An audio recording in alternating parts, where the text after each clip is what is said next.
Hey everyone, Mr. McLendon here, and I am back at Southern Union's website because I wanted to go ahead and finish out the library presentation that I started earlier. Now, in the previous presentation, we went ahead and went to the library site and looked over some of the basics, looked at the resource page a little bit, and then went to online services and went over the card catalog. Now, I'm going to focus on the Alabama Virtual Library today, but before I do that, I do want to remind you the Alabama Virtual Library is available on Southern Union's campus, obviously.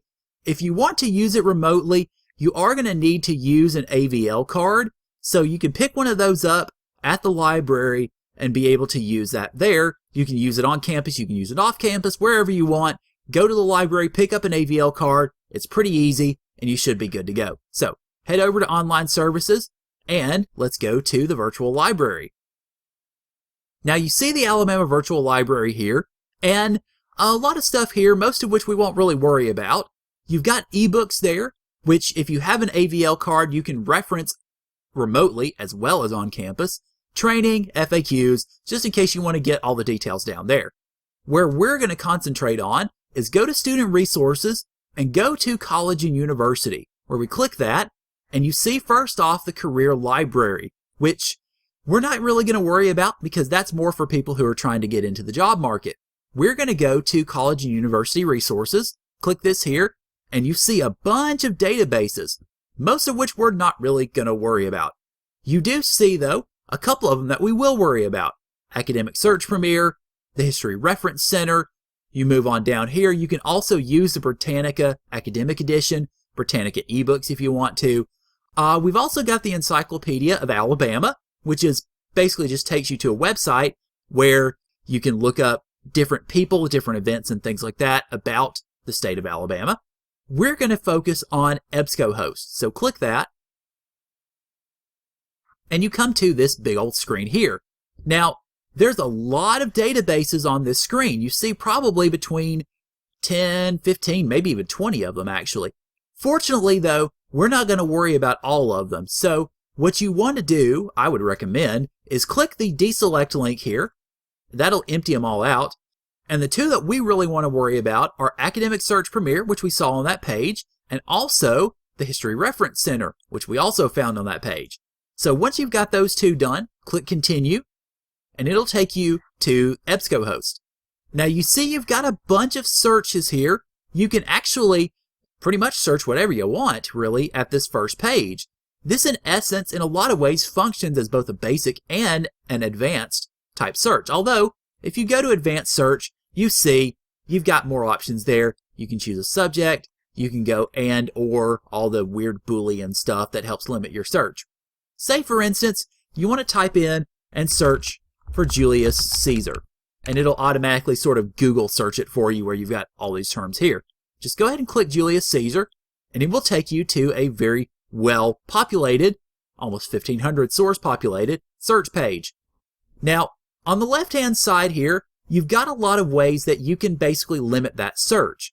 You can do full text, which I would recommend you do actually, because it'll take off a lot of the fragmented stuff, a lot of articles, or things that simply reference very small amounts of material about Julius Caesar but don't really do any good. Get rid of those. Go ahead and click full text. I will mention also you might want to limit yourself to scholarly journals, which I would recommend, because those journals are available here, and they give more concise and better information about Julius Caesar in more academic form. Now, if you don't want to do that, obviously that's up to you. I recommend that you do it from time to time, but don't just limit your options to the journals. Go ahead and click out of it, and you see everything. References, encyclopedia stuff. You have periodicals which talk about Julius Caesar and a world map. Okay. Then you've got theater, jobs, which mostly I think talks about the play Julius Caesar, and then go on. So you've got all sorts of stuff here that you can look at. Another thing I'll mention is you have the publication date here, which you can change. I honestly would recommend that you not do that, because if you do that and you click it, it's going to be hard to go back. So I would keep it as it is. Now you can look at this and see the dates that some of these are published: September 2013, first quarter of 2014, 2010, and you know, you can pretty well limit it as much as you like. You've also got a way that you can basically distinguish these different sources here. If you want to just do magazines, you can do magazines, and it'll limit it to the 279. If you want to do books, you can add books to it, and it'll add another 398 to it. Or if you declick both of those, it'll eventually take you back to all resources right there. So, okay. Don't worry about this. I'm not going to, and I don't really think y'all need to either, because honestly, it's just a lot of extra details. Another thing you will see though, if you want to focus just on one database or another, you can click its respective box here, and it will limit your searches basically the way you want it to. Okay, so we've got that taken care of down here on the left side. Another thing I'll emphasize is, obviously you can look at all the sources themselves. You've got the full text on the websites there with HTML. You've also got PDF if you've got Adobe Acrobat Reader. If not, there should be a post on my Canvas page for you to get it. So you've got that. And most of them are going to have one or the other as far as being able to try to find stuff. So that's how you can draw those sources there. Now, say you find this search and you want to save it for later. Well, you can do that. You can either click the page options, which helps you sort of figure the search out. You can click share, which will allow you to basically save your results to this folder right up here, by which, by the way, I would recommend you get an account and be able to sign in here with AVL so that you can go ahead and actually save that folder and not have to worry about recovering it every time. You can add the results, you can add the search, you can email it to yourself, send it to yourself via text, or you can share it via Delicious, which I have no idea what that is, or Twitter, or Facebook, or Google+, or Yahoo Bookmarks, or Diigo, which I've also never heard of, or you can email it, or send it to yourself in a short link, and so on. So plenty of options there. Also, if you want to sort your results, you can do so via the Relevance tab here, which, if you click this, it will basically start you out at an article that was actually written about 2 weeks ago, which is kind of crazy when you think about it. You've got that here, and you notice I'm recording this actually just after Valentine's Day, so this is literally almost 2 weeks from, oh, well, really 2 weeks ago when it was published, so holy cow. I didn't think information got out quite that fast, even in the internet age. But you've got actually a book review, never mind. But you've got this, you can actually use it to find a book that you can use.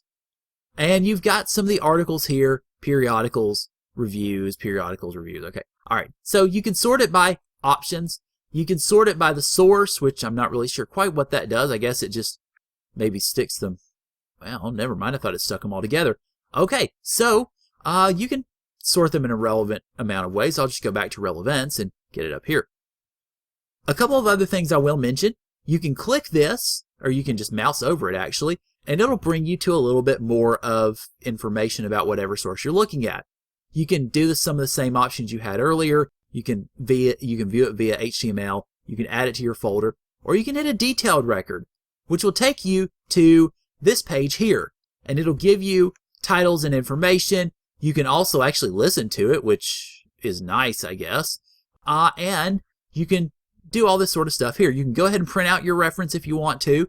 You can email it, save it on here. You can add it to your folder. You can go ahead and get the citation for it, which I would recommend you look at this along with some of the reference sites or the citation sites that you will be using for your paper, because some of these might be a little bit off in regards to some of their format styles. But you can do all sorts of other things. You can share it. You can translate it, although hopefully you won't really need to, I guess. All sorts of things that you can basically do with it. So let's go ahead and head back here. Another thing you can do is go ahead and add it to your folder, or you can click a multiple number of them and add them all up here. Basically add them into your folder just by clicking the button, and you can declick them to get rid of them on your folder just as you might want to or might not want to. You can also get rid of them here too if you're interested in doing that. So you see this. This is in essence the Alabama Virtual Library in a nutshell. Let's go ahead and view one of these documents though, so that we can see the HTML with the full text, and it doesn't seem to be much of a text, except you can listen to it. Let's see, let's go back to another one actually and get a little bit of a better idea here. So you've got this periodical about Caesar's revenge, and here you go. Here's your source. you've got the content of it, which, wow, that whole thing is a content. Okay, yeah, all right. Well, anyway, here you have this, and you've got the full source here. You can look through it. It's also got some books that you can look at, which have very small citations, very short citations there. You can go all the way through here, and you see it's originally from History Today.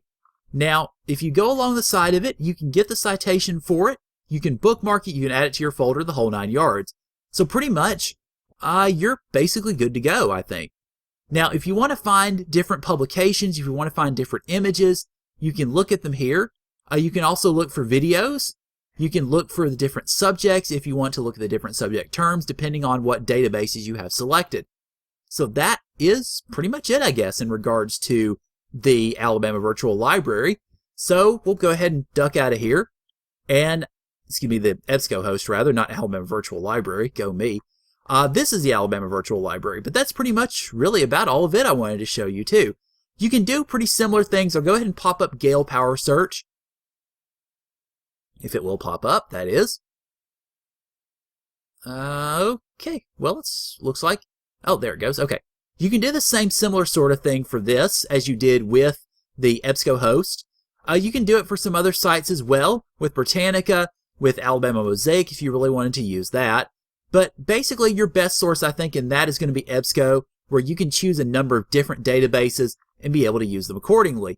Now, you notice you've also got Dictionary and Encyclopedia. You've got the ebooks here. You've got other literature resources, which you can take a look at on your own time. Some of them, Gateway to the Classics. These are more going to be for English classes or English teachers than it is going to be for history, but still, it comes in pretty handy there. So, I would recommend lean on the Alabama Virtual Library, lean on the card catalog, lean on the resources that we have here that I talked about already, and you should be pretty well on your way to getting some stuff done in regards to research for your paper. So, that pretty much will wrap that up, and thank you guys for joining me. Hope you guys enjoyed this talk, and I will see you guys in class.